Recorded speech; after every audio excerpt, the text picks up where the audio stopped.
नमस्कार। कार्यक्रम सीधा कुरा जनतासँग हेर्नको निमित्त न्यूज 24 टेलिभिजन हेरेर बसिरहनुभएका र इन्टरनेटको माध्यमबाट विश्वभर हामीलाई हेरेर बसिरहनुभएका तमाम दर्शक महानुभावलाई हार्दिक स्वागत गर्दछु। म सम्झना भुजेल। बजेट आयो, आउन पनि बाजा नै बजाएर आयो। के को टनटन्नी सरकारलाई, विपक्षलाई एक ठाउँ होइन ठाउँ ठाउँमा पछार्नु छ। जनता खुसी भइहाल्थ्यो नि। सरकारको पारा नै यही देखियो। बजेटमा खुसी नपारेको क्षेत्र नै छैन, बजेट नबाडेको ठाउँ नै छैन। बाटो घाटो पुल पुलेसो आकाशदेखि जमिनसम्म जताततै बजेट। नेताहरूदेखि कार्यकर्तासम्म, विद्यार्थीदेखि वृद्धसम्म सबैलाई, सम्पदादेखि संस्कृतिसम्म बजेट नै बजेट। जनताको उन्नति होस्, प्रगति होस्, देशको विकासको गतिले रफ्तार लियोस्, यस्तै त नारा लगाइएको होइन। सुखी नेपाली, समृद्ध नेपाल देखियो बजेटमा पनि। सबै सुखी, बेखुसी कोही देखिएन। बेखुसी देखिए त मात्र विपक्षीहरू। विपक्षी रिसाएर के भयो र? जनता खुसी भइहाले। आर्थिक वर्ष 2078-79 मा बजेटमा वर्तमान सरकारले भरेको उडानमा छन् नेपाली जनता देखेर। तर त्यो उडानमा इन्धन कहिलेसम्म टिक्ने हो त्यसको टुङ्गो छैन। त्यसको जवाब सायद सरकारसँग पनि छैन होला। नेपालमा हरेक सरकारले ल्याउने बजेट लगभग उस्तै हुन्, जहाँ यथार्थ भन्दा कल्पनाको उडान बढी हुन्छ। त्यसमाथि कम्युनिस्ट दलहरू सरकारमा भएको बेला आउने बजेटको त कुरै नगरौँ। शब्द जाल यसरी बुनिएको हुन्छ कि जनता त्यो जालको कुन पालबाट छिरेर कता निस्कने हो छेउ टुप्पो नै थाहा पाउँदैन। कति मिठा र गुलिया शब्दहरू सुनिरहँ लागि बजेटले यो देशका लगभग 25 लाख बढी ज्येष्ठ नागरिक दङ्ग परे होला। विद्यार्थी मङ्ख नपर्ने त कुरै भएन। ल्यापटपदेखि सहुलियतको ऋणसम्मको व्यवस्था गरेको छ। कर्मचारीदेखि सुरक्षाकर्मीलाई फकाएपछि बजेटलाई नराम्रो भन्ने आँट कसैले गरेनन्। फकाउनु पर्नेलाई फकाएपछि, मनाउनु पर्ने जतिलाई मनाएपछि बजेट जताबाट पल्टाए पनि हेरिरहँ जस्तो। त्यसमाथि अब कोही भोकै पर्दैनन्, भोकले अब कोही मर्दैनन्। कति सुन्दर नारा। भोकमरीबाट नेपाललाई मुक्त गराउन सरकार र राष्ट्रसङ्घले सन् 2030 सम्मको लक्ष्य लिएका छन्। तर नेपालीले त्यति परसम्म पर्खनु नपर्ने भयो। आर्थिक वर्ष 2078-79 को यही बजेटले भोकमरी पनि तह लगाउने भयो। मेलम्ची ल्याउन कति वर्ष लाग्यो सरकार? लोडसेडिङबाट मुक्ति पाउन कति वर्ष कुर्नु पर्यो सरकार? यो सरकार बन्दैमा छु मन्तर भएका हुन् र त्यो उपलब्धिहरू। त्यही उपलब्धिमा सबैभन्दा बढी गर्व गर्ने यो सरकारले बजेटमा मेलम्चीको सफलता र लोडसेडिङ अन्त्यको महानता गाएकै छ। बजेटको धरातल के हो? कनिका सरह छरिएको बजेट चुनाव लक्षित हो कि होइन? प्रतिनिधि सभा सम्बन्धी मुद्दा सर्वोच्चमा विचाराधीन भइरहेको अवस्थामा सरकार निर्वाचन हुनेमा भने ढुक्क भयो।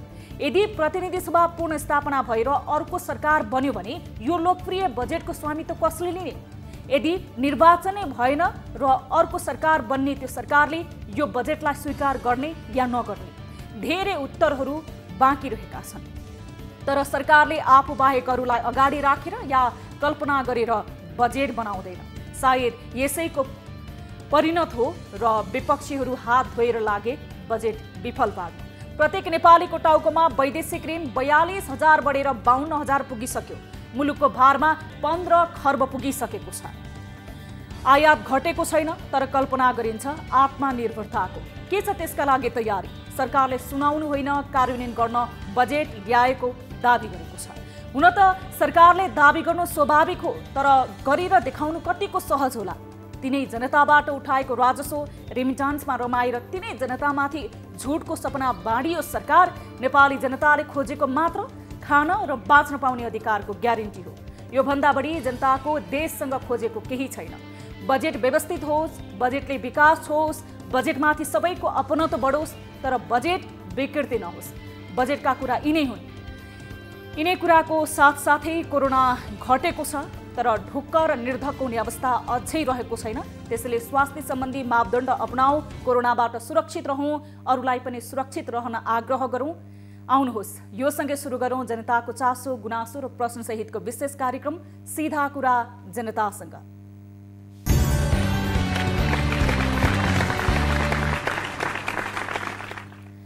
दर्शक महानुभाव, स्वागत छ कार्यक्रम सीधा कुरा जनतासँगमा।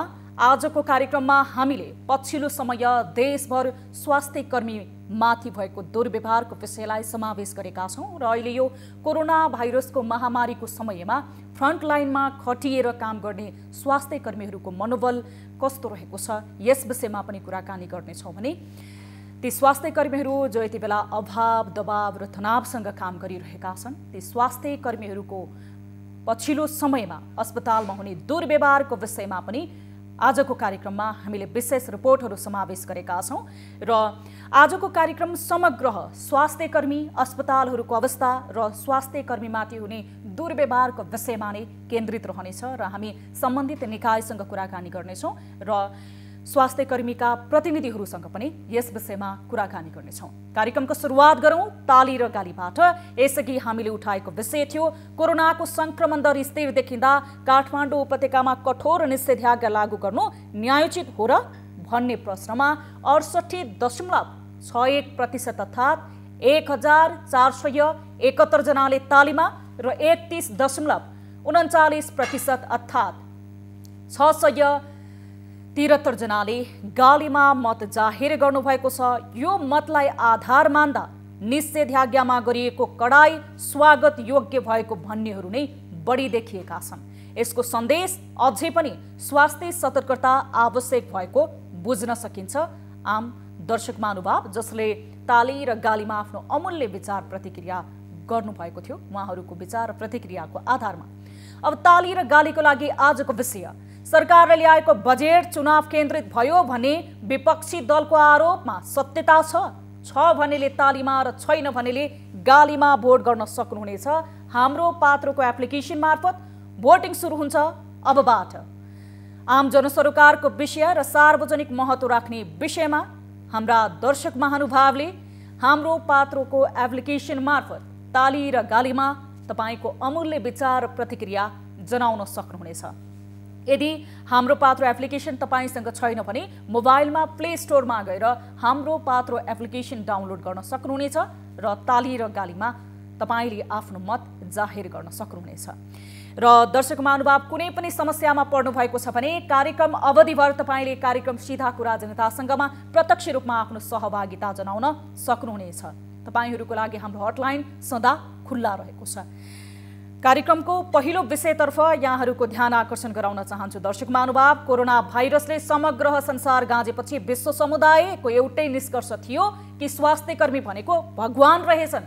हुन पनि कोरोनाबाट बच्न स्वास्थ्य सतर्कता र स्वास्थ्य कर्मीको सहयोग भन्दा अर्को उपाय नभएको समयमा आफ्नो ज्यानको पर्वाह नगरी यिनै स्वास्थ्य कर्मीले विश्वभर करोडौं मानिसलाई बचाए। कोरोना विरुद्धको लडाईँमा यिनीहरूलाई फ्रन्टलाइनर नै घोषित गरियो।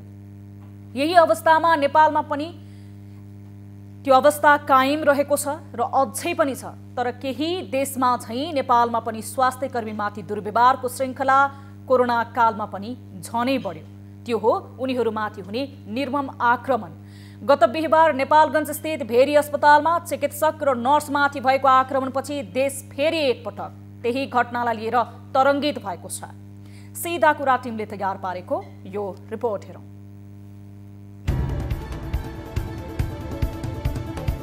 घटनाको निन्दा मात्र गर्ने कि निदान पनि खोज्ने? भेरी अस्पताल त्यही स्वास्थ्य संस्था हो जहाँ उपचारका लागि हजारौं संक्रमित पुगेका थिए र अझै पनि ठूलो संख्यामा संक्रमितहरूको उपचार भइरहेको छ। कुनै समय कोरोनाको हटस्पट बनेको नेपालगञ्जका धेरैलाई त्यही भेरी अस्पतालका स्वास्थ्य कर्मीले दैनिक 18 घण्टा समेत खटेर बचाएका थिए। उपचारको क्रममा त्यहीका 50 बढी स्वास्थ्य कर्मी संक्रमित समेत भए। केही स्वास्थ्य कर्मीले संक्रमित अवस्थामा नै संक्रमितहरूको उपचार गर्नुपर्ने बाध्यता पनि आइपरेको थियो। यो घटनापछि सरकार, राजनीतिक दलहरू, नेताहरू, नागरिक समाज र अन्य सरकारवाला पक्षहरूले विज्ञप्ति जारी गर्दै र अभिव्यक्ति सार्वजनिक गरेर घटनाको घोर निन्दा नै गरे। घटना लगत्तै प्रधानमन्त्री केपी शर्मा ओलीदेखि लिएर दलका शीर्ष नेताहरूले घटना निन्दनीय भएको बताए। प्रधानमन्त्री ओलीले जो भए पनि नछाड्ने बताउँदै गर्दा अन्य दलका नेताहरूले घटनामा संलग्नलाई कडा कारबाहीको माग गरे। अग्रपङ्क्तिमा रहेका चिकित्सक, स्वास्थ्यकर्मी र अन्य तहका कामदार तथा राष्ट्रसेवक कर्मचारीमाथि कुनै पनि बहानामा हुने भौतिक वा कुनै पनि प्रकारको आक्रमणलाई ड्युटीमा रहेका सुरक्षा कर्मीमाथि भएको आक्रमण सरह नै दण्डनीय मानिनेछ। घटनापछि बन्छन् छानबिन समिति र घट्दैनन् घटनाहरू। तर स्वास्थ्यकर्मी र स्वास्थ्य संस्थामाथि बारम्बार हुँदै आएको बढ्दो आक्रमण कसरी रोक्ने भन्ने बहसतिर भने कसैको ध्यान अझै जान सकेको छैन। नेपालमा कोरोना भाइरस फेला परे यता मात्र स्वास्थ्यकर्मी र अस्पतालमाथि आक्रमणका 177 बढी घटना भएका छन्। कतिपय ठाउँमा भौतिक आक्रमण समेत भएको छ। चिकित्सकको सवारी साधन आगजनी गर्ने र बसेको घरमा समेत गएर आक्रमण गर्ने सम्मका घटना भएका छन्। बिहिबार नेपालगञ्जको भेरी अस्पतालमा स्वास्थ्यकर्मीमाथि भएको आक्रमणको घटनापछि मुलुक एकाएक तरङ्गित भयो। एकातिर कोरोनाको महामारी, अर्कोतिर सबैभन्दा बढी संक्रमितको उपचार गर्दै आएको मध्येको एक भेरी अस्पताल। कोरोना महामारीको विषम परिस्थितिमा स्वास्थ्यकर्मीको मनोबल उच्च पार्न सर्वत्र प्रयास भइरहेको समयमा सत्तारूढ नेकपा एमालेसँग जोडिएका व्यक्तिहरूबाट नै भेरी अस्पतालमा घटना घटाइयो। आक्रमणमा परेका चिकित्सक एवं नर्सहरूले झ्यालबाट हामफालेर ज्यान जोगाए। घटनापछि बाँकीका सहायक प्रमुख जिल्ला अधिकारी शङ्कर बहादुर विष्टको नेतृत्वमा 7 सदस्यीय समिति गठन गरियो। 3 दिनभित्र प्रतिवेदन बुझाउने गरी गठन गरिएको यो समितिले छानबिन पनि सुरु गरिसकेको छ। तर गृह मन्त्रालयले समिति गठन गरिएसँगै घटनामा संलग्नलाई पक्राउ गरी छानबिन थालिएको विज्ञप्ति नै सार्वजनिक गरेर समितिको कामलाई प्रभाव पार्ने काम गरेको आशंका पनि गर्न थालिएको छ। चिकित्सक विरुद्धको ऐन किन लागू हुन सकेन? अस्पताल र बिरामीको बढ्दो दूरीलाई कम गर्न भन्दै सरकारले चिकित्सक र स्वास्थ्यकर्मीबाट हुने लापरवाहीको घटनालाई निरुत्साहित गर्न कानुनी रूपमा दण्डको व्यवस्था पनि गरियो। मुलुक अपराध संहिता 2074 को परिच्छेद 19 मा इलाज सम्बन्धी कसुरको व्यवस्था गर्दै उपचारको क्रममा हुने कसुरलाई लापरवाही र हेलचेक्र्याइँलाई अलग अलग सजायको व्यवस्था गरियो, जसमा चिकित्सकको प्रमाणपत्र नलिएकाहरूले उपचार गर्दा बिरामीको मृत्यु भए जन्म कैद, लापरवाही वा हेलचेक्र्याइँ गरे 5 वर्ष कैददेखि 50,000 जरिवाना र 3 वर्ष कैददेखि 30,000 रुपैयाँसम्म जरिवानाको व्यवस्था गरियो। तर यो कानुनी व्यवस्थाको विरुद्धमा नेपाल मेडिकल काउन्सिल, चिकित्सक समाज र स्वास्थ्यकर्मीहरू नै विरोधमा उत्रिए, जसको कारण यसको प्रभावकारिता अझै पनि कायम हुन सकेको छैन। हाम्रो चिकित्सक र स्वास्थ्यकर्मीको कम्युनिकेसन स्किल्स हैन लगायतका अन्य कुराहरू, अन्य रिसोर्सका चाहिँ उपलब्धता पनि कुरा आउँछ, जनशक्तिको मात्रै होइन।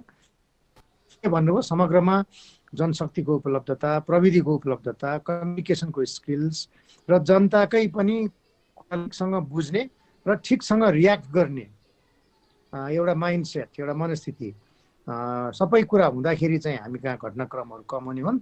यहाँ कहीँ पनि ब्यालेन्स बिग्रियो होइन, एउटाले मात्रै ठिकसँग चाहिँ जिम्मेवारी निभाएन भने त्यस्ता घटना हुन सक्छन्। बग्रेलती स्वास्थ्य संस्था घटना पनि बग्रेलती।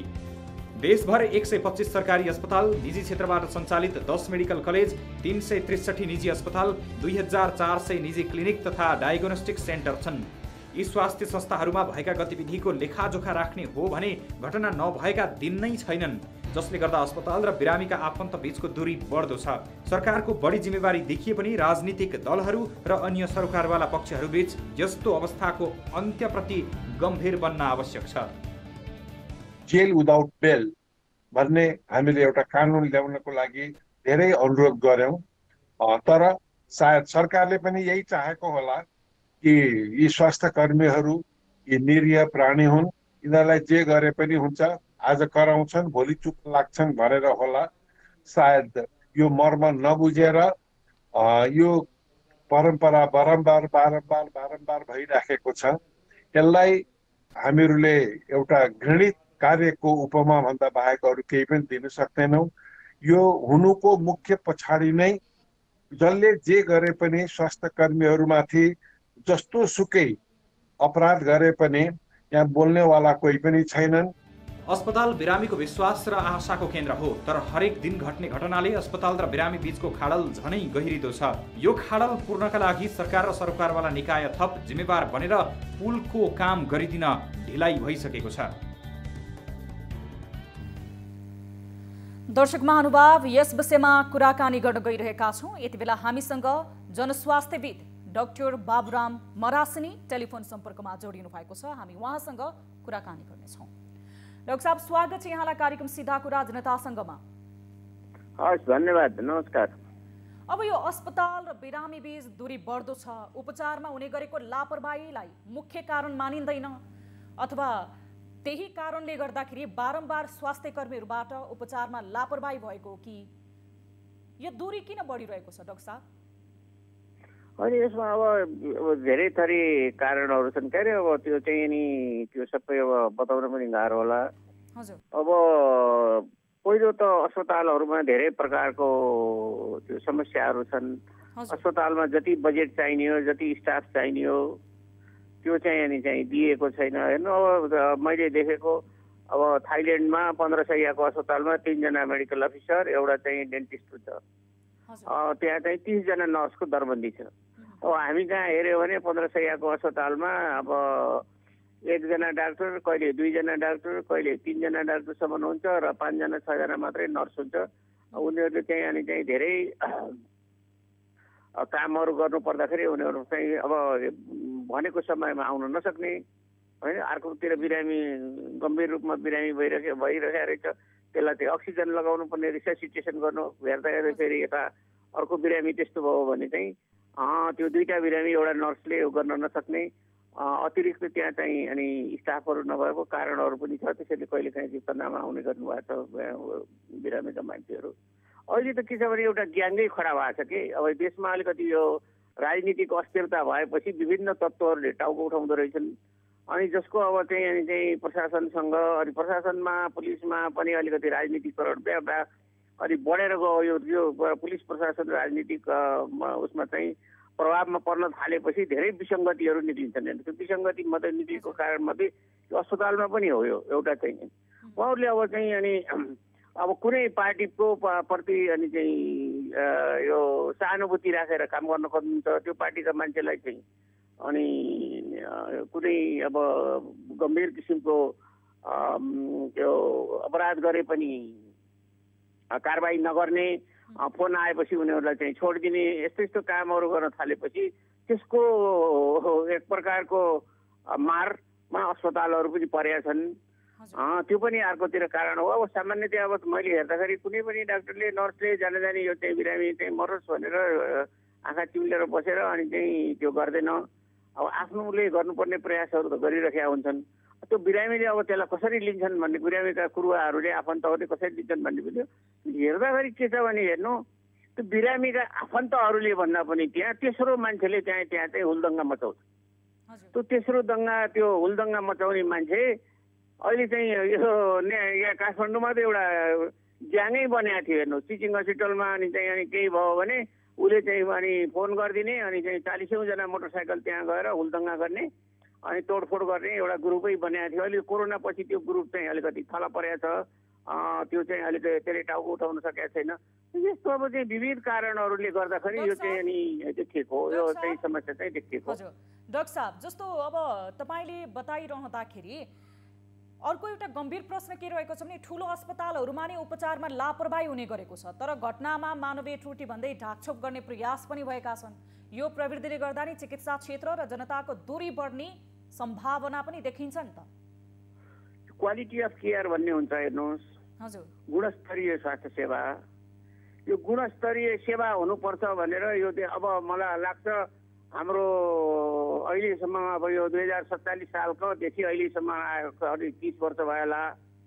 30 वर्षमा एकजना प्रधानमन्त्रीले पनि यो हाम्रो चाहिँ हरेक ठाउँमा गुणस्तर हुनुपर्छ, यो चाहिँ सिमेन्टको मात्रै गुणस्तर होइन, छडको मात्रै सिमेन्ट होइन, स्वास्थ्य सेवामा पनि गुणस्तर हुनुपर्छ, शिक्षामा पनि गुणस्तरीय स्वास्थ्य शिक्षा हुनुपर्छ भनेर भन्दै भनेन् कि जबसम्म प्रधानमन्त्रीले चाहिँ यो गुणस्तरको कुरा गर्दैनन् यो देशमा, अनि त्यो गुणस्तरले चाहिँ अनि त यो विभिन्न निकायहरूमा सेवा प्रवाह गर्ने कार्यालयहरूमा त्यसले चाहिँ मान्यता पाउँदैन। त्यो गुणस्तरीय अब स्वास्थ्य सेवा भन्ने छ। गुणस्तरीय स्वास्थ्य सेवाको लागि अलिकति हामीले चाहिँ मेहनत चाहिँ गर्नुपर्ने हो, बजेटहरू पनि बढाउनु पर्छ। तर बजेट भने चाहिँ सधैँ बढाउनु पर्ने होइन, एकचोटि बढाइदिएर त्यो गुणस्तरीय सेवा कायम भएपछि अनि चाहिँ त्यसपछि त्यो संस्थामा त्यो फेरि थप बजेट चाहिँ दिनुपर्ने पनि आवश्यकता हुँदैन। त्यस्तै गुणस्तरीय चाहिँ अनि चाहिँ स्वास्थ्य सेवामा चाहिँ यो अलिकति अगाडि बढ्न नसकेको कारणले पनि यस्तो भयो। जस्तो अब डाक्टर साहब अघि तपाईँले बताइरहनु भएको थियो कि हामीलाई अब गुणस्तरीय रूपमा यो स्वास्थ्य सेवा प्रभाव गर्न नसक्दाखेरि, सरकारले पनि स्वास्थ्य क्षेत्रलाई प्रभावकारी रूपमा कार्यान्वयन नगर्दाखेरि यो अवस्था सिर्जना भएको हो भनेर। तर नाम कहलिएका सुविधा सम्पन्न रूपमा सञ्चालन भएका भनिएका अस्पतालहरूमा पनि सबसे धेरै यो त्रुटिहरू हुने गरेका छन्। त्यहाँ पनि छैन नि गुणस्तरको कुराहरू गएर खोज्नुभयो भने तपाईँले हेर्नु होला, त्यहाँ गएर चाहिँ कति थरी चाहिँ समस्या छ होइन। अब त्यहाँ जानुभयो, टोयलेटमा गयो भने टोयलेट प्रयोग गर्न सकिँदैन, पानी चाहिँ आएको छैन, त्यहाँ पानी नै छैन, मान्छेले घर घरबाट चाहिँ बाल्टीमा हालेर पानी चाहिँ लगेर चाहिँ बिरामीको चाहिँ सेवा शुश्रूषा गरिरहेका छन्। अनि अरू अब त्यहाँ अब जतिजना अब हेर्नु न, एउटा अस्पतालमा काम गर्थे काठमाडौँ 35वटा बेड भएको त्यो पनि बच्चाको अस्पतालमा 35 बेड भएको अस्पतालमा जम्मा एउटा नर्स राखिदियो। एउटा नर्सले रातभरि 35 जना अस्पतालमा भर्ना भएका भनेको त अलिकति गम्भीर रूपमा बिरामी भएका बच्चाहरू राख्ने अस्पताल हो नि त। त्यस्तो अस्पतालमा जम्मा अनि चाहिँ एउटा नर्स राखिदिया हुन्छ। त्यो पनि के भने राति 8 बजेदेखि भोलि बिहान 8 बजेसम्म 12 घन्टाको ड्युटीमा तोकिएको हुन्छ। सो त त्यो अब यो यी कुराहरूलाई यो स्टाफको हिसाबले, सामानको हिसाबले, अक्सिजन छ कि छैन, सामान्य औषधिहरू पनि बिरामीले किन्नु पर्ने हो कि अस्पतालको तर्फबाट उपलब्ध हुने हो, चिकित्सक भनेको बेला आउँछ नि आउँदैन, होल अस्पतालभरि एउटा चिकित्सक छ कि 2-3टा चिकित्सक छन् रातभरि काम गर्ने, यो सबै कुराहरूले पनि यो चाहिँ यो क्वालिटी केयर हो कि यो होइन भनेर चाहिँ छुट्याउनु पर्ने हुन्छ। समग्रमा हेर्दाखेरि त ठुल्ठुलो अस्पतालमा पनि यो चाहिँ क्वालिटी अफ केयरको मामलामा ग्यापै छ। म अब थाइल्यान्डमा गएको थिएँ, त्यो कन्केन भन्ने कन्केनको अब चाहिँ ठुलो रिजनल हस्पिटल रहेछ 400 शैय्याको, हरेकलाई उनीहरूले चाहिँ त्यो चाहिँ लगाइराखेको रहेछ यो मोनिटर। त्यो मोनिटरले हेर्नुहोस् मुटुको चाल कति छ, अक्सिजन कति छ, त्यसको रेस्पिरेसन कति छ, बिपी कति छ भनेर बिरामीहरूले आफू पनि हेर्दा रहेछन्। उनीहरू त्यसमा एउटा चाहिँ एक्सपेरिमेन्ट गरेर रहेछ। यसले चाहिँ बिरामीको कुराहरूलाई बिरामीले कति चाहिँ अनि चाहिँ यो उनीहरूलाई चाहिँ सन्तुष्टि दिन्छ यो राखिदिएको कारणले भनेर अनि चाहिँ राखेका रहेछन्। मैले सोधेँ पनि, अनि कतिजनालाई सोद्धाखेरि मिसिनले हेरिरहेको छ, राम्रो गरेको छ अस्पतालले भन्ने खालको बिरामीका मान्छेहरूले जवाफ पनि दिए। विभिन्न तरिकाले यो क्वालिटीलाई हामीले चाहिँ अगाडि बढाउनु पर्थ्यो। त्यो हामीले कति पनि अनि त्यसमा चाहिँ मेहनतै गरेका छौँ। पैसा अब बजेटै कम छ अस्पतालहरूको। अब मैले हेर्दाखेरि एकदमै अन्डर फन्डेड भन्छ, एकदमै थोरै अस्पताल, थोरै स्टाफ, अनि सबै चिज अनि चाहिँ कमी, अनि ठाउँको कमी, भुइँभरि बिरामी राखिदिएको छ, पानी छैन, टोयलेट राम्रो छैन, अब सबै चिजले हजुर ठिक छ। अब जस्तो तपाईँले कुरा गरिरहँदाखेरि गुणस्तरीय रूपमा अस्पतालहरूले सेवा प्रवाह गर्न नसकेको कारणले गर्दाखेरि नै यो समस्याहरू घट्ने गरिएको छ भनेर, जस्तो लापरवाही र हेलचेक्राइ रोक्न सरकारले मुलुकी अपराध संहिता इलाज सम्बन्धी व्यवस्था गर्दै यसलाई पनि दण्ड र जरिवानाभित्र समेट्यो, तर यो स्वास्थ्य क्षेत्रकै विरोधको कारण लागू हुन नसकेको अवस्था छ। यसलाई चाहिँ कसरी लिनुहुन्छ? अनि त्यो हुँदैन नि, त्यो इलाज गर्नेको महल त ठुलो ब्लन्डर मिस्टेक हो। हेर्नुहोस् यो अब तपाईँलाई अब म ऐतिहासिक रूपमा मनाउँछु, राजा रणबहादुर शाहको अब चाहिँ रानी हुनुहुन्थ्यो कान्तिवतीको मृत्यु भएपछि कान्तवतीलाई चाहिँ ठिक पार्नको लागि त्यो बेलाका काठमाडौँका राजवैद्यहरूले ग्यारेन्टी गर्दा गर्दै पनि अनि त्यसपछि के भयो भने रानीको मृत्यु भयो, गिरबाण युद्धको आमाको मृत्यु भयो। आमाको मृत्यु भएपछि राजा अनि चाहिँ गिरबाड युद्धले आदेश दिनुभयो, यिनीहरूको हात काटिदिनु हुन्थ्यो त होइन। त्यो चाहिँ अनि त्यो बेला चाहिँ के हुन्छ भने त्यसले चाहिँ अनि चाहिँ कति वैद्यहरू भागे, कतिको चाहिँ हात काटियो त्यो चाहिँ स्पष्ट रूपमा लेखेको छैन, तर त्यो चाहिँ अब राजाज्ञा भनेको ऐन बराबर हुन्थ्यो। अनि त्यसपछि 50 वर्षसम्म नेपालको प्रधानमन्त्री नेपालको राजदरबारभित्र कुनै पनि वैद्य जान मानेनन्। त्यो वैद्य जान नमानेको कारणले त्यसको वातावरण, उनीहरूलाई काम गर्ने वातावरण गर्नको लागि जङ्गबहादुरले हात जोडेर अनि त्यसपछि त्यो इलाज गर्नेको महल ल्याएपछि उनीहरू बल्ल तल्ल काममा फर्केका हुन्।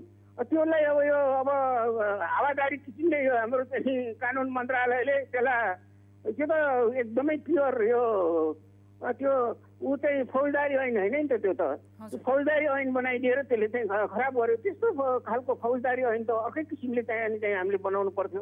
अब अहिले हेऱ्यो भने काम गर्ने वातावरण बनाइदिने अनि चाहिँ ऐन खोइ त भन्दा एउटा पनि छैन। त्यो पनि चाहिन्छ गुणस्तरीय स्वास्थ्य सेवाको लागि, छैन नि त ऐन। कुन चाहिँ ऐनले चाहिँ नेपालको गुणस्तरलाई प्रमोट गर्छ त भन्दाखेरि छँदै छैन। त्यो इलाज गर्ने महल मात्रै बाँकी थियो। त्यो मात्रै होइन, त्यहाँ बिरामीहरू चाहिँ अब यो बेहोस भएको बिरामी बाटा भेटियो अस्पतालमा लग्यो भने इलाज गर्न मिल्दैन। त्यो इलाज गर्यो भने फौजदारी ऐन लाग्छ। अब यो पछिल्लो क्रममा यो फ्रन्टलाइनमा काम गरेर पनि मानवीय त्रुटि होस् अथवा आफन्तबाट बिरामीका आफन्तहरूबाट जसरी फ्रन्टलाइनमा खटेका डाक्टर नर्सहरूमाथि दुर्व्यवहार हुने गरेको छ, यसको न्यूनीकरणको पाटो के होला तपाईको नजरमा? यो त हेर्नुहोस्, यो अहिलेको देशको राजनीतिले यसलाई चाहिँ असर गरेको। उनीहरूलाई चाहिँ खराब तत्त्वहरूलाई खराब काम गर्न खोज्ने प्रशासन प्रहरीको अनि चाहिँ धाप पाएका मान्छेहरूले हुलदङ्गा मचाउने गरेका छन् होइन। यो त अब ग्याङै छ, हेर्नुहोस् यो नेपालभरि नै एउटा ग्याङहरू बनिएको छ। यो ग्याङले चाहिँ गरेको हो।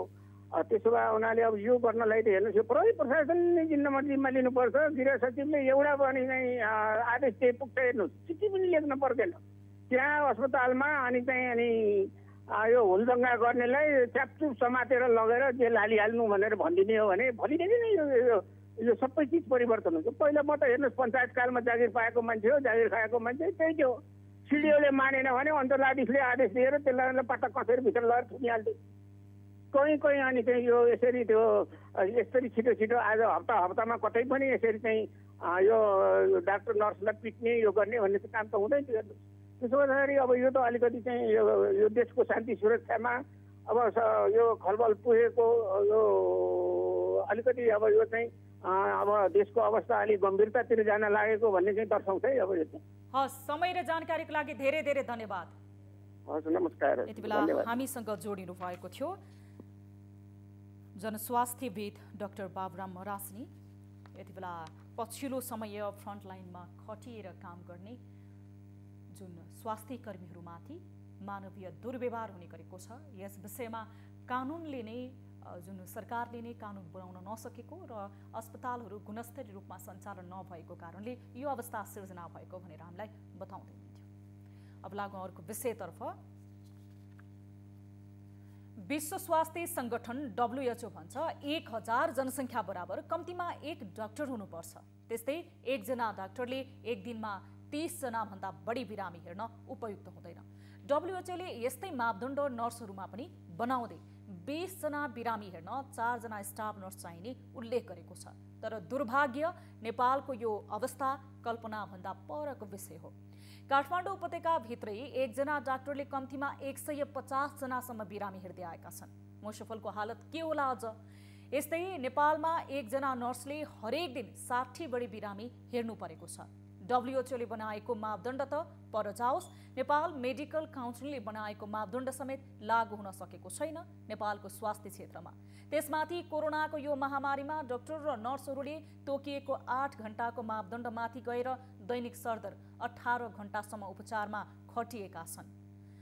एकजना डाक्टर र नर्सले हेर्नुपर्ने बिरामीको संख्या अनगिन्ती छ।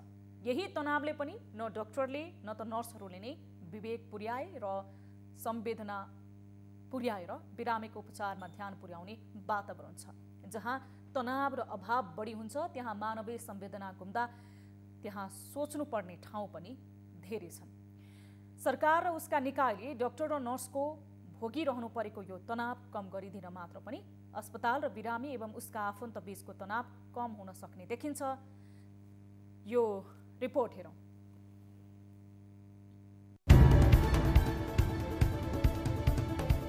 हाम्रो कारणले गर्दा बिरामीलाई ढिला औषधि भएको छ। के कारणले गर्दा भने मैले एउटा नर्सले 20 वटा बिरामी हेरिराख्नु परेको छ।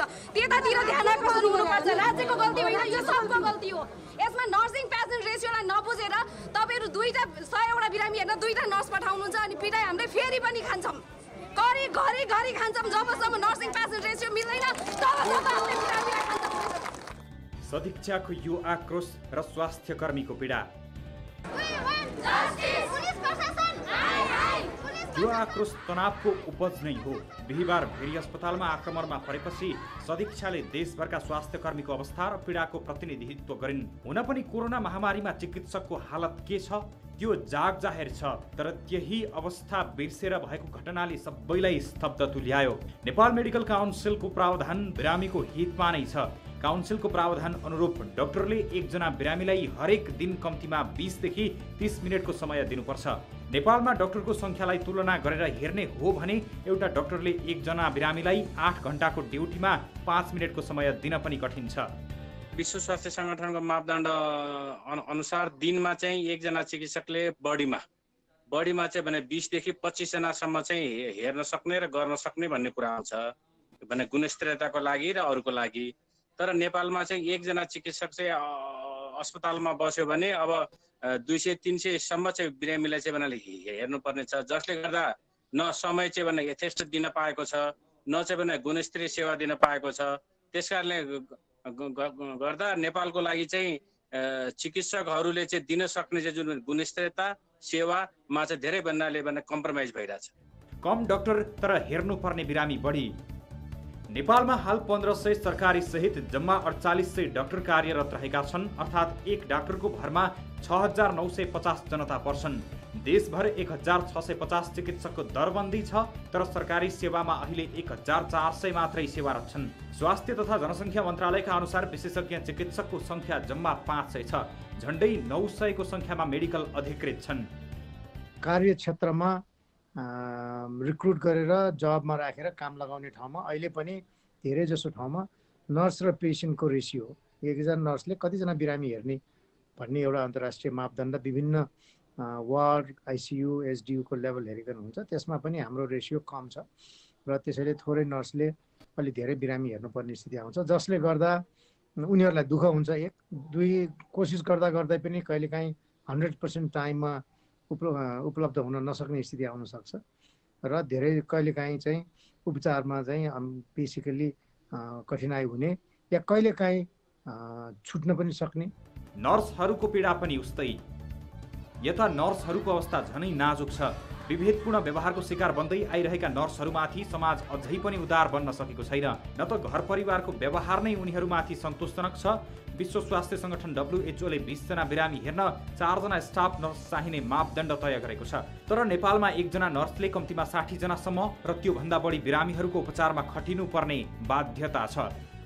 अझ हामीहरू धेरै पीडित भएको छौँ। एक त घरबाट बाहिर निक्लिन हामीलाई गाह्रो भइरहेको छ। घरमा फ्यामिलीले हामीलाई रात दिन कराइरहेको छ, तिमीहरू जागिर छोडिदेऊ, घर बस भनेर। तर हामी घर त बस्न सक्दैनौँ नि त, होइन। हामी जागिर खान आउँछौँ। जागिर खान आइसकेपछि अब त्यहाँ जागिरमा पनि हामीहरूलाई आफ्नो प्रशासनहरूबाट, होइन, त्यसपछि आएर व्यवस्थापनहरूबाट पनि हामीलाई कमी कमजोरी गरिरहेको छ। त्यहाँ सामान पुर्याउनलाईदेखि लिएर मास्कका कुराहरू भए, सेवा सुविधाका कुराहरू भए, हामीले त्यो कुरा पाएको छैनौँ। त्यसैमाथि पनि अझ पब्लिकले पनि हामीलाई नै यसरी गाली गर्ने, कुट्ने, पिट्ने तपाईँहरूले गर्नु भएन। हाम्रो भित्र समस्या के छ त्यो बुझ्न कसैले पनि कोसिस गर्नु भएको छैन। भएका नर्स व्यस्त, नयाँ उत्पादित नर्स कामविहीन। अस्पतालमा भर्ना भएका बिरामीको 24 घण्टा हेरचाह गर्ने काम नर्सको हुन्छ। वार्षिक रूपमा 117 नर्सिङ कलेजबाट 7610 जना नयाँ नर्स उत्पादन हुन्छन्, तर उत्पादन भएका नर्सहरूको व्यवस्थापन भने हुन सकेको छैन। नर्सको रोजगारी र व्यवस्थापन हुन नसक्दा अधिकांश नर्स समस्यामा छन्। पछिल्लो तथ्याङ्क अनुसार नेपाल नर्सिङ परिषदमा 87,748 नर्स तथा अनमी दर्ता भएका छन्, तर सरकारी स्वास्थ्य सेवामा मासिक अनमी 8,316 र 5औं देखि 11औं सम्म 1,752 जना नर्सिङ जनशक्ति रहेको स्वास्थ्य मन्त्रालयको तथ्याङ्क छ। एकातिर जनशक्तिको चित्र यस्तो छ, तर उनीहरूमाथि हुने व्यवहार भने विचित्रको छ। कम जनशक्तिले ठूलो संख्यालाई दिने चिकित्सकीय सेवामा प्रश्न उठ्ने ठाउँ एक ठाउँ मात्र नभएर 10 ठाउँ हुन सक्छ।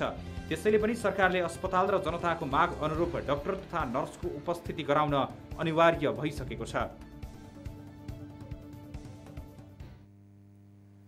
दर्शक महानुभाव, यस विषयमा हामी कुराकानी गर्न गइरहेका छौँ नेपाल नर्सिङ काउन्सिलको रजिस्ट्रार बिन्दा घिमिरे।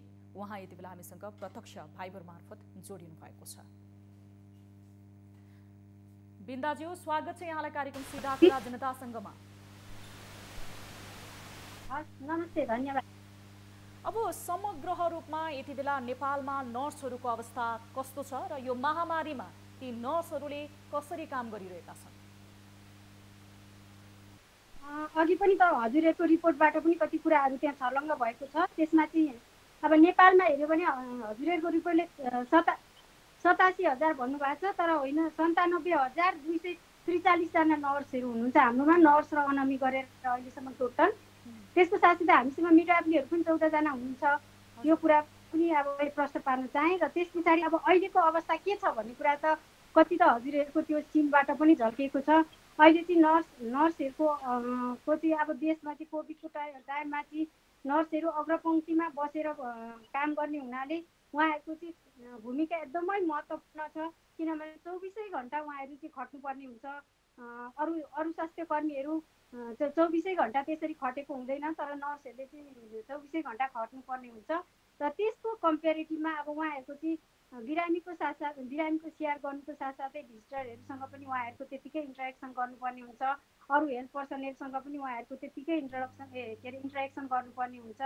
त्यसको साथसाथै उहाँहरूको चाहिँ अब आफ्नो काम पनि धेरै गर्नुपर्ने हुनाले चाहिँ नर्सहरूको चाहिँ अहिले एकदमै इम्पोर्टेन्स बढेको छ। तर कम्पेरिटिभली हाम्रो अघि पनि तपाईँहरूको रिपोर्टमा पनि भनिराखेको छ के छ त भन्दाखेरि हाम्रो नर्स पेसेन्ट रेसियो चाहिँ एकदमै मेन्टेन भएको छैन। यो चाहिँ 2024 सालमा जुन नर्स पेसेन्ट रेसियो थियो त्यही रेसियोमा चाहिँ अहिलेसम्म नर्सहरूको दरबन्दीहरू चाहिँ क्रिएट भएको छैन र क्रिएट भएको दरबन्दीमा पनि फुलफिल भएको छैन सबैजना होइन। यो भएको भएर चाहिँ अहिले नर्सिङ सर्भिस एकदम इम्पोर्टेन्ट छ। तर नर्सिङहरूको चाहिँ चाहिने मात्रामा नर्सहरू चाहिँ नम्बरमा पनि हुनुहुन्न। साथसाथै उहाँहरूलाई चाहिँ गभर्मेन्ट सेक्टरमा भन्दा नि प्राइभेट सेक्टरमा चाहिँ उहाँहरूको चाहिँ मान भनौँ न उहाँहरूलाई स्यालेरी त भइहाल्यो, स्यालेरीको साथसाथै उहाँलाई रेस्पेक्टको कुरा हुन्छ। एउटा चाहिँ जबमा चाहिँ कन्टिन्युएसनको कुरा अथवा जब सिक्युरिटीको कुरा हुन्छ त्यो छैन। त्यति मात्र होइन अहिले आएर त अब नर्सहरूलाई नि अहिलेको स्थितिमा हेर्दाखेरि चाहिँ नर्सहरूले त्यति गर्दै पनि उहाँहरूले आफ्नो कर्तव्यमा आफ्नो पेसाको धर्ममा रहेर काम गरिराख्नु भएको छ। आफू बिरामी हुँदा पनि गएर त्यही हाम्रो भेरी अस्पतालमा पहिलासम्म बिरामी नै गएर नर्सहरू त्यहाँ सेवा गरिराख्नु भएको थियो। तर अहिले आएर त्यो भेरी अस्पताल लगायत देशका विभिन्न ठाउँहरूमा नर्स लगायत अरू स्वास्थ्य कर्मीहरूमाथि चाहिँ यस्तो प्रकारको हमलाहरू भइराखेको छ। यसमा चाहिँ हामीलाई एकदमै दुःख लागेको छ। अब यो प्रकारको अमान्य व्यवहारको लागि चाहिँ कडाभन्दा कडा कारबाही हुनुपर्छ भन्ने चाहिँ मेरो विचार छ। जबको समेत सुनिश्चितता छैन भनेर नर्सहरूको। अब नेपालमा नर्सहरूको साँच्चीकै विभेदमा परेका र उनीहरूले अस्पताल तथा स्वास्थ्य संस्थाले तोकेको सम्झौता गरेको तलब समेत पनि नपाएको र यो विषयमा नर्सिङ काउन्सिलले जसरी बोल्नु पर्थ्यो त्यो सशक्त आवाज नउठाएको पनि त आरोप छ। अब यसको सम्बन्धमा भन्नुपर्दाखेरि चाहिँ अब नर्सिङ काउन्सिलले आवाज नउठाएको भन्दा पनि नर्सिङ काउन्सिल भनेको चाहिँ एउटा गभर्मेन्ट बडी हो होइन। उसले चाहिँ आफ्नो सम्बन्धित ठाउँहरूमा बाहिर पब्लिकमा पनि उसले गर्ने ठाउँमा बोल्ने ठाउँमा बोलेको छ भने उसले गभर्मेन्टको कुन संस्थामा कसरी यो कुराहरू पुर्याउनु पर्ने हो। जस्तै अहिले हामीले मन्त्रालयमा एउटा कोभिडको लागि व्यवस्था के अरे कोभिड हस्पिटलको अनुगमन तथा व्यवस्थाको लागि एउटा कमिटी गठन गरेको छ डाक्टर भगवान कोइरालाको संयोजकतामा। त्यसमा हामी पनि इन्भल्भ छौँ र त्यस्ता कमिटीहरूमा गएर हामीले हाम्रा नर्सको लागि के चाहिन्छ कसरी जानुपर्छ यस्ता भोइसहरू चाहिँ हामीले त्यहाँ हाम्रो कुराहरू राखेका छौँ, माइनुटिङ गरेका छौँ। के अरे स्वास्थ्य मन्त्रालयलाई यो चाहिन्छ भनेर हामीले सिफारिस गरेको छौँ होइन। र अब त्यसको साथसाथै हामीले नर्सहरूले को लागि चाहिँ जिल्ला के अरे हस्पिटलमा के छ अवस्था, स्वास्थ्य कर्मीको अवस्था अथवा नर्सहरूको अवस्था के छ भनेर हामी भिजिट पनि गएको छौँ र त्यहाँबाट भिजिटबाट आएका एक्चुअल रिपोर्टहरू के छन्, कस्तो अवस्था छ त्यो चाहिँ हामीले मन्त्रालयलाई पेश गरेको छौँ होइन। अब काउन्सिल गरेर आफै व्यवस्थापन गर्ने भन्दा पनि काउन्सिलले चाहिँ के छ अवस्था भनेर भन्ने हो भने अर्को कुरा चाहिँ काउन्सिल भनेको चाहिँ नर्सको लागि चाहिँ क्वालिटी केयर गर्नको लागि के डकुमेन्टहरू चाहिन्छ त्यो डकुमेन्टहरू चाहिँ काउन्सिलले ती डकुमेन्टहरू तयार गर्छ। पोलिसी के चाहिन्छ, कस्तो पोलिसीहरू चाहिन्छ अथवा नर्सहरूले चाहिँ कस्तो आचार संहितामा गएर काम गर्नुपर्छ अथवा नर्सको स्कोप अफ प्र्याक्टिस भन्दा कार्यक्षेत्र के हो, यस्ता खालका डकुमेन्टहरू बनाएर चाहिँ हामीले चाहिँ नर्सहरूको कार्यहरू यो हो अथवा रेसियो यो चाहिन्छ भन्ने कुराहरू चाहिँ हामीले डकुमेन्टहरू बनाएर बोल्ने हो हामीले। अब एक्चुअली उहाँहरूको भोइसै रेज गर्ने भन्ने संस्थाहरू भनेको त एसोसिएसनहरू हो। तर हामीले चाहिँ डकुमेन्ट चाहिँ कसरी बोल्न सक्छौँ, डकुमेन्टबाट बोल्छौँ। हामीले चाहिँ संस्थाले सम्बन्धित संस्थाहरूमा गएर हाम्रा कुराहरू राख्छौँ। हामीले यसरी गरिराखेको छौँ र पहिलाको कोभिडको टाइममा पनि हामीले त्यो गरेको थियौँ र अहिले पनि हामी त्यो गरि नै राखेको छौँ। अब जस्तो अभाव र तनावको बीच नर्सहरूले काम गर्नुपर्ने र त्यो अभाव तनावको कारणले गर्दाखेरि मानवीय त्रुटिको कारणले उपचारमा हेलचेक्राइ अथवा लापरवाही गरेको गुनासो बढ्यो भने यो गुनासोतिर चाहिँ नर्सिङ काउन्सिलले कसरी तपाईँहरूले यो गुनासोप्रति मध्यनजर गर्नुभएको छ? अब यस्तो हुन्छ, यसमा चाहिँ अब के हुन्छ भने अब इन्टेन्सनली गरेछ कि उसले बाई मिस्टेकली गरेछ भन्ने कुराहरू हुन्छ होइन। त्यस्तोमा चाहिँ नर्सहरूले चाहिँ आफ्नो भइसक्यो आफ्नो इथिक्समा रहेर हाम्रो नर्सिङ काउन्सिलको जुन कोड अफ कन्डक्ट छ त्यसमा रहेर उनीहरूले काम गरेको हुन्छ र कहिलेकाहीँ अब काम गर्दाखेरि धेरै भनौँ न अब अघि पनि तपाईँहरूले भन्नुभयो एउटा बिरामीले एउटा नर्सले चाहिँ 20 जना 25 जना अथवा कुनै ठाउँमा त 4 जना पर्ने अवस्था पनि आएको छ र खासमा भने नर्मल बिरामी त एउटा नर्सले त 5-6 जना मात्रै हेर्नुपर्ने हो। नर्मल बिरामी भनेको जेनरल मात्रै भनौँ न, जेनरल पेसेन्ट भन्छौँ हामी।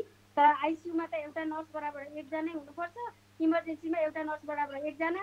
यदि डेलिभरी ठाउँमा छ भने त 1 जनाले चाहिँ 2 जना आमा र बच्चाको लागि भनेर 2 जना नर्स अथवा 2 जना मिडवाइफहरू चाहिन्छ। अहिले हाम्रो मिडवाइफ भन्छौँ आमाको केयर गर्ने, त्यो चाहिन्छ भने त्यो अनुसारको हाम्रो यहाँ देशमा पुर्याएको छैन। त्यस्तो बेलामा अब कहिलेकाहीँ मानवीय त्रुटिहरू सानातिना हुन सक्छन्, तर हामीले चाहिँ त्यसलाई के गर्छौँ भने यो इन्टेन्सनली गरेको छ कि अब बाई मिस्टेक कहिलेकाहीँ भएको छ होइन, र कत्रो खालको मिस्टेक छ त्यो कुराहरू हेर्नलाई चाहिँ अब हामीमा उजुरहरू पर्यो।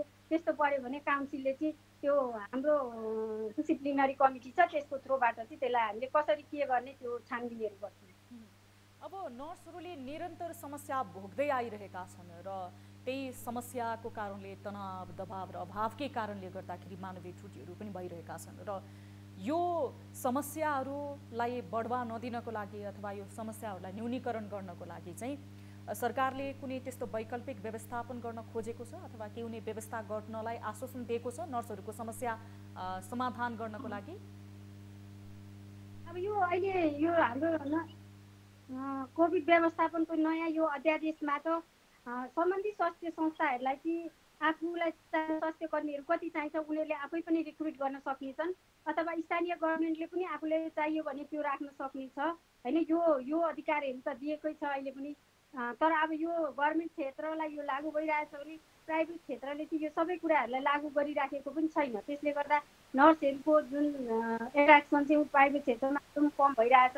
त्यसले गर्दा हामीले यो जुन मन्त्रालयमा बनेको कमिटी छ त्यो कमिटीमा पनि हामीले प्राइभेट क्षेत्रको त्यो अफिम भन्ने एउटा संस्था छ, प्राइभेट हस्पिटलहरूको एउटा एसोसिएसन छ, त्यो एसोसिएसनको मेम्बरहरू पनि त्यहाँ रिप्रेजेन्ट हुन्छ।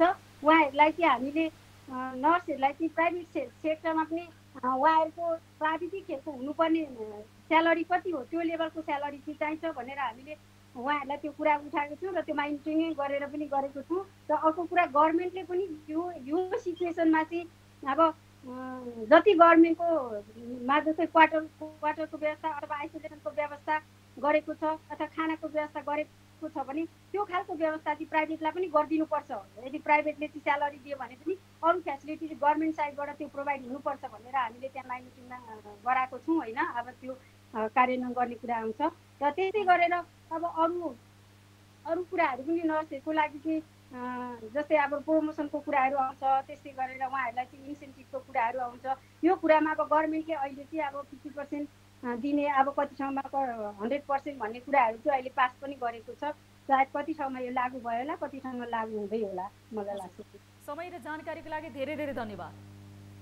हजुर हस्, थ्याङ्क यू। मलाई पनि यहाँ आफ्ना 2टा शब्द राख्न दिनुभएकोमा हजुरलाई पनि धन्यवाद दिन चाहन्छु। धन्यवाद। हजुर, यति बेला हामीसँग जोडिनु भएको थियो बिन्दा घिमिरे जो नेपाल नर्सिङ परिषदको रजिस्ट्रार हुनुहुन्थ्यो र नर्सहरूले भोगेको समग्र समस्याको विषयमा र यो समस्या न्यूनीकरणको लागि सम्बन्धित निकायले गरेको पहलको विषयमा जानकारी गराउनुहुन्थे।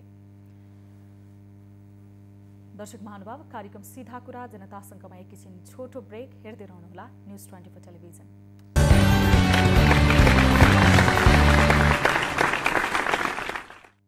ब्रेकपछि स्वागत छ दर्शक महानुभाव। कार्यक्रम सीधा कुरा जनतासँगमा हामीले विभिन्न विषयहरू समावेश गरेका छौँ जुन आज स्वास्थ्य क्षेत्रसँग सम्बन्धित रहेको छ र स्वास्थ्य क्षेत्रसँग सम्बन्धित अर्को एउटा रिपोर्टतर्फ लाग्छौँ। काठमाडौँको एक प्रतिष्ठित निजी अस्पतालले 2074 साल फागुन 11 गते एक महिलाको देब्रे खुट्टाको अपरेसन गर्नुपर्ने थियो, दाहिने खुट्टाको अपरेसन गर्यो। 2073 जेठ 25 गते काठमाडौँकै अर्को अस्पतालले नुवाकोटका एक व्यक्तिको पत्थरीको अपरेसन गर्ने क्रममा मृगौला निकालिदियो। उता सोलुखुम्बुको एक अस्पतालमा एक महिलाको उपचारपछि कैँची उपचारमा प्रयोग भएको कपडा हालेर पेटमा नै सिलाइयो। स्याङ्जामा दाँत दुखेको उपचार गर्न गएका एक व्यक्ति अस्पतालबाट घर फर्केनन्। टाउको दुखेको औषधिको ठाउँमा पेट दुखेको औषधि सिफारिस गरिदिने यस्ता अनगिन्ती उदाहरणहरू छन् नेपालको मेडिकल जगतमा, जसले गर्दा बिरामी, तिनका आफन्त र अस्पतालको सम्बन्ध राम्रो हुन सकेको छैन। त्यसमाथि महँगो बन्दै गएको नेपालका निजी अस्पतालहरूको चर्को शुल्कलाई लिएर नेपाली समाजले बारम्बार गुनासो उठाउँदै आएको छ। महँगो उपचार शुल्क भए पनि निजीको शरणमा पर्दै आएका बिरामीहरूको उपचारमा हुने गरेको गम्भीर लापरवाहीलाई लिएर तेस्रो पक्ष अर्थात् पेशेवर गुण्डाहरू नै अघि सर्दा अस्पताल र बिरामी दुवै पक्ष मारमा पर्दै आएका छन्। तर न अस्पतालमा हुने गरेको लापरवाहीमा सुधार आएको छ, न त बिरामीले अस्पताललाई हेर्ने दृष्टिकोणमा नै परिवर्तन आएको छ। अस्पतालहरू अझ मानवीय गल्ती भनेर पन्छिने क्रम बढ्दा बिरामीहरू मारमा पर्ने क्रम घट्न सकेको छैन। हेरौँ यो रिपोर्ट। कमजोर सरकार र उसको कमजोर कानुन। अस्पताल तथा स्वास्थ्य संस्थाहरूमा घटना नभएको दिन नै हुँदैन। देशका ठूला अस्पतालहरूमा घटेका कतिपय घटनामा सरकार नै अघि सरेर छानबिन समिति पनि बनायो। कतिपय विषयहरू मन्त्री परिषदको बैठकमा समेत पुगेका छन्, तर घटना घट्न छाडेका छैनन्। अङ्गभङ्ग मात्र नभई उपचारको क्रममा मृत्यु भएका घटना सयौं पुगेका छन्। त्यही भएर पनि सरकारले मुलुकी ऐनमा भएको पुरानो व्यवस्था संशोधन गरेर मुलुकी अपराध संहिता 2074 को परिच्छेद 19 मा इलाज सम्बन्धी कसुरको व्यवस्था गरेर उपचारमा हुने हेलचेक्र्याइँलाई कानुनत दण्डनीय बनायो। त्यस्तै स्वास्थ्यकर्मीको सुरक्षाको लागि स्वास्थ्यकर्मी तथा स्वास्थ्य संस्थाको सुरक्षा सम्बन्धी ऐन 2066 संसदबाट पारित भई लागू भइसकेको भन्दै मन्त्री परिषदले थप अर्को निर्णय गर्न नमिल्ने तर्क सरकारले गर्न लागेको थप व्यवस्थाको विरोधमा नै उत्रिए। डाक्टरहरूले उल्टो स्वास्थ्यकर्मीमाथि आक्रमण गर्नेलाई धरौटीबाट छुट्नै नपाउने गरी जेलमा हाल्नुपर्ने जेल विदाउट बेल माग अघि सारेर आन्दोलन नै गरेपछि मन्त्री परिषदको निर्णय कार्यान्वयनमा जान सकेन।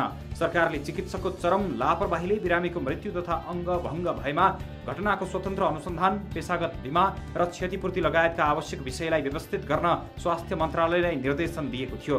सरकारको यो निर्णय विरुद्ध डाक्टरहरूको छाता संस्था नेपाल चिकित्सक सङ्घ प्रतिरोधमा उत्रिए।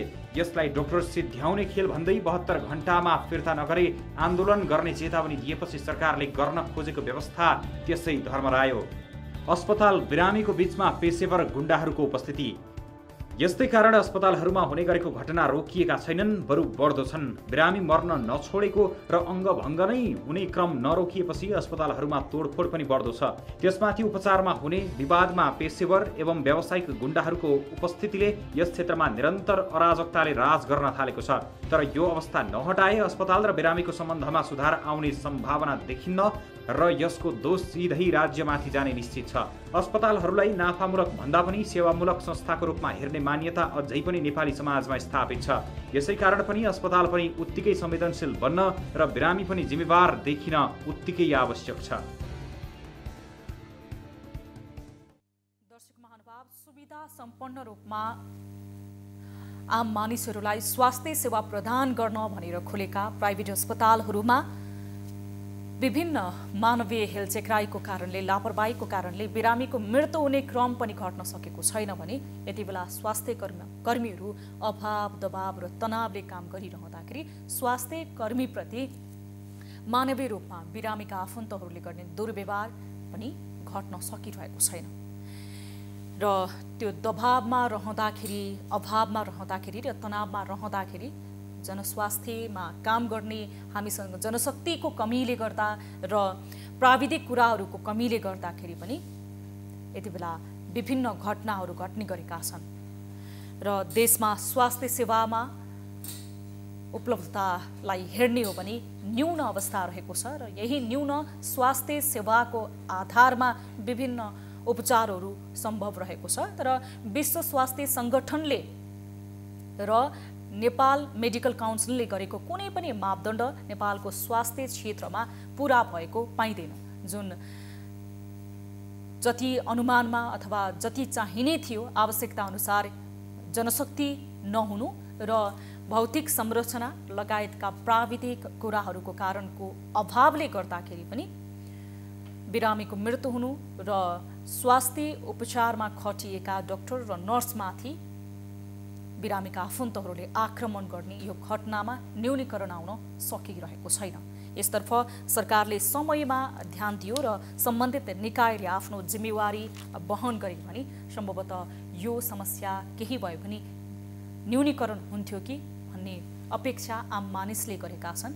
खासमा जनशक्तिको मात्र उपलब्धतालाई प्रयोगमा ल्याउन सकियो भने अथवा जनशक्ति बढाउन मात्र सकियो भने पनि यो समस्या केही हदसम्म न्यूनीकरण हुन्थ्यो कि भन्ने अवस्था रहेको छ। एकजना नर्सले अनगिन्ती बिरामीहरू हेर्नु परिरहेको छ अहिलेको यो अवस्थामा, कोरोनाको कहरको अवस्थामा, र एकजना डाक्टरले धेरै नै बिरामीहरू हेरिरहनु परेको कारणले गर्दाखेरि त्यो अभाव दबाव र तनावको कारणले गर्दा पनि मानवीय त्रुटिको कारणले कहिलेकाहीँ अकालमै पनि मानिसले मृत्युवरण गर्नुपर्ने अवस्था सिर्जना भएको छ। कार्यक्रम सीधा कुरा जनतासँगको निर्धारित समय सकिएको छ। थप न्युजको लागि हाम्रो वेबसाइट www.news24nepal.com हेर्न नभुल्नुहोला र तपाईँ कुनै पनि समस्यामा पर्नु भएको छ, जिज्ञासा रहेको छ भने हाम्रो टोल फ्री नम्बरमा तपाईँ फोन गर्न सक्नुहुनेछ। पैसा लाग्ने छैन। 1660112424 र 9801572424, त्यसै गरी 9884011037 मा फोन गर्न सक्नुहुनेछ। देश तथा विदेशमा हुनुहुन्छ र इन्टरनेटको पहुँचमा हुनुहुन्छ भने भाइबर, व्हाट्सएप र त्यसै गरी तपाईँहरूले हाम्रो अफिसियल फेसबुक पेज र युट्युबबाट पनि हामीसँग जोडिन सक्नुहुनेछ, आफ्नो समस्या गुनासो राख्न सक्नुहुनेछ। यो कोरोना महामारीको समय रहेको छ। यो कोरोना महामारीको समयमा तपाईँ दर्शक महानुभावलाई हामीले निरन्तर आह्वान गरिरहेका छौँ कि घरबाट बाहिर ननिस्कनुहोस्, काम नपरिकन, र स्वास्थ्य सम्बन्धी मापदण्ड पुरा गर्नुहोस्। मास्क जहिले लगाउनुहोस्, तपाईँको घरमा उपलब्ध भएको सेनिटाइजर, त्यसै गरी साबुन पानीले हात धुनुहोस्, आफूलाई सुरक्षित राख्नुहोस्, स्वस्थ राख्नुहोस्, सकारात्मक सोच जहिले पनि सोचिरहनुहोस्, स्वस्थकर खानेकुराहरू खानुहोस् र कोरोनाबाट आफू पनि बच्नुहोस् र आफ्नो आफन्तलाई पनि बचाउनुहोस्। कार्यक्रम सीधा कुरा जनतासँगबाट म सम्झना भुजेल बिदा माग्दछु। नमस्ते।